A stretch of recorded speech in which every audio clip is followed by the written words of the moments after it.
السلام علیکم ورحمۃ اللہ وبرکاتہ۔ کتاب محمد رسول اللہ صلی اللہ علیہ وآلہ وسلم، جلد اول، چیپٹر نمبر 1، 55 کے 12 سال۔ محمد رسول اللہ صلی اللہ علیہ وسلم نے اس دنیا میں جب آنکھ کھولی تو ان کے والد حضرت عبداللہ رضی اللہ تعالی عنہ اس جہاں سے رخصت ہو چکے تھے۔ حضرت عبداللہ رضی اللہ تعالی عنہ شادی کے کچھ عرصے بعد ایک تجارتی قافلے کے ساتھ شام گئے۔ واپسی میں یثرب کے مقام پر بیمار ہوئے اور عالم جوانی میں وہیں انتقال کر گئے۔ ان کے انتقال کے 2 ماہ بعد رسول اللہ صلی اللہ علیہ وسلم پیدا ہوئے۔ 12 ربیع الاول بروز دوشنبہ بمطابق 20 اگست 570 عیسوی حضور علیہ السلام کی ولادت بسعادت ہوئی۔ 9 ربیع الاول بروز دوشنبہ 22 اپریل 571 عیسوی بھی حضور صلی اللہ علیہ وسلم کی تاریخ پیدائش روایت کی گئی ہے۔ آپ صلی اللہ علیہ وسلم کی والدہ حضرت بی بی آمنہ رضی اللہ تعالیٰ عنہ نے اپنے بیٹے کی پیدائش کی خبر اپنے سسر عبد المطلب رضی اللہ تعالیٰ عنہ کو بھیجی، جو طواف کعبہ میں مصروف تھے۔ عبد المطلب گھر آئے اور حضور صلی اللہ علیہ وسلم کو خانہ کعبہ میں لے گئے اور اللہ تعالیٰ سے ہر قسم کے فتنہ و شر سے محفوظ رکھنے کی دعا کی۔ عبد المطلب رضی اللہ تعالیٰ عنہ نے آپ کا نام محمد صلی اللہ علیہ وآلہ وسلم رکھا۔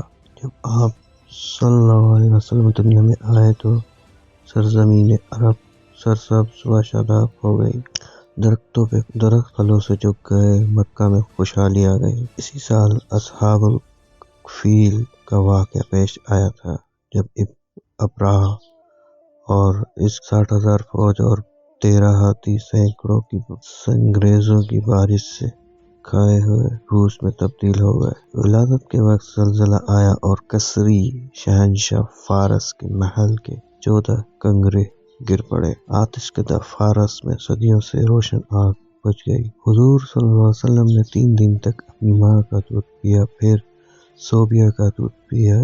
2 سال پہلے صوبیہ نے حضرت صلی اللہ علیہ وسلم کے چچا حمزہ رضی اللہ تعالی عنہ کو بھی دودھ پلایا تھا۔ یہ وہ خوش قسمت خاتون تھیں جنہوں نے حضور صلی اللہ علیہ وسلم کی پیدائش کی خبر ابو لہب کو سنائی تو ابو لہب نے انہیں آزاد کر دیا۔ عربوں میں رواج تھا کہ پرورش کے لیے کم سن بچوں کو دیہات میں بھیج دیتے تھے۔ دیہاتوں میں رہنے والی عرب عورتیں سال کے مختلف حصوں میں مکہ آتی تھیں اور شیر خوار بچوں کو پرورش کرنے کے لیے صحرا میں لے جاتی تھیں۔ قبیلہ بنو سعد بن بکر کی عورتوں نے دوسرے بچوں کو گود لیا اور حضرت حلیمہ نے محمد صلی اللہ علیہ وسلم کو سینے سے لگایا۔ ابتدائی عمر کے 4 سال آپ صلی اللہ علیہ وسلم نے بنو سعد میں دائی حلیمہ کی رضاعت کے زیر سایہ گزارے۔ رضاعت سے فارغ ہو کر حضور صلی اللہ علیہ وسلم اپنی والدہ کے پاس آ گئے۔ جب آپ صلی اللہ علیہ وسلم 6 سال کے ہوئے تو حضرت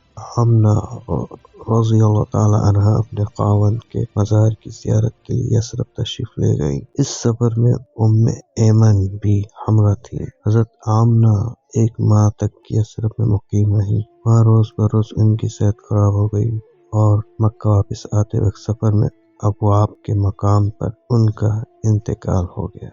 ایمن محمد رسول اللہ صلی اللہ علیہ وسلم کو مکہ مکرمہ لائیں اور ان کے دادا عبد المطلب کے سپرد کر دیا۔ 2 سال بھی نہ گزرے تھے کہ دادا عبد المطلب کا انتقال ہو گیا۔ دادا مرتے وقت اپنے 8 سالہ یتیم پوتے کو اپنے بیٹے ابو طالب کے حوالے کر گئے اور متوسط الحال ابو طالب کی سرپرستی میں محمد صلی اللہ علیہ وسلم کی زندگی کا نیا دور شروع ہوا۔ 8 سال کی عمر میں جب بچے دنیا کی اونچ نیچ سے بے خبر کھیل کود میں مگن ہوتے ہیں، محمد صلی اللہ علیہ وسلم دن بھر بکریوں کی رکھوالی کرتے، جنگل میں انہیں چرانے لے جاتے، دوپہر کے کھانے میں چربیری کے بیر کھا کر پیٹ بھرتے، اونٹنیوں کی مہار پکڑتے اور گھر کے چھوٹے بڑے کام کرتے۔ محمد صلی اللہ علیہ وسلم اپنے چچا کا ہاتھ بٹانے کے لیے اور چچا کے کاندھوں سے اپنا بوجھ ہٹانے کے لیے مذکورہ بالا مصروفیتیں تلاش کر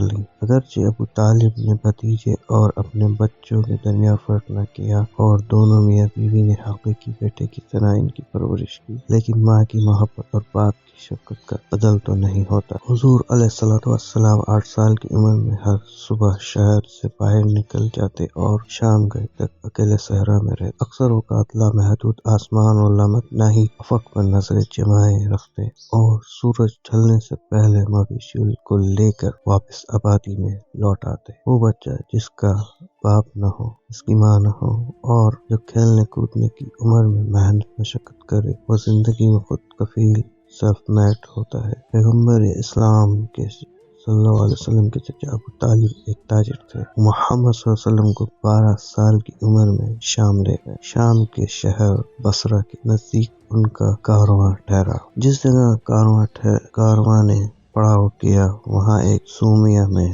بہرائے نامی راہب رہتا تھا۔ سریانی زبان میں بہرائے کے معنی بزرگ اور دانشور کے ہیں۔ بحثرائے نے اس دن تک اپنے صومعیہ سے باہر قدم نہیں نکالا اور نہ کسی کارواں کے مسافر سے گفتگو کی تھی۔ عربوں کا یہ تجارتی قافلہ جب صومعے کے قریب فروکش ہوا تو بحرائے نے دیکھا کہ جس درخت کے نیچے قافلے والے ٹھہرے ہیں اس کی ٹہنیاں خود بخود جھک گئی ہیں۔ اس نے دیکھا کہ ایک 12 سالہ لڑکا قافلہ میں شامل ہے جس پر بادل کا ٹکڑا سایہ کیے ہوئے ہے۔ بحرائے نے آپ صلی اللہ علیہ وسلم کو بحیثیت آخری نبی پہچان کر آپ کے سرپرست ابو طالب کو نصیحت کی کہ اپنے بھتیجے کی پوری نگرانی کریں۔ ابو طالب نے کہا کہ آپ یہ کیسے کہہ سکتے ہیں کہ یہ بچہ وہی ہے جس کا تذکرہ الہامی کتابوں میں ہے؟ بحرائے نے جواب دیا، تم لوگ جب گھاٹی کے اس جانب نمودار ہوئے تو کوئی بھی درخت یا پتھر ایسا نہیں تھا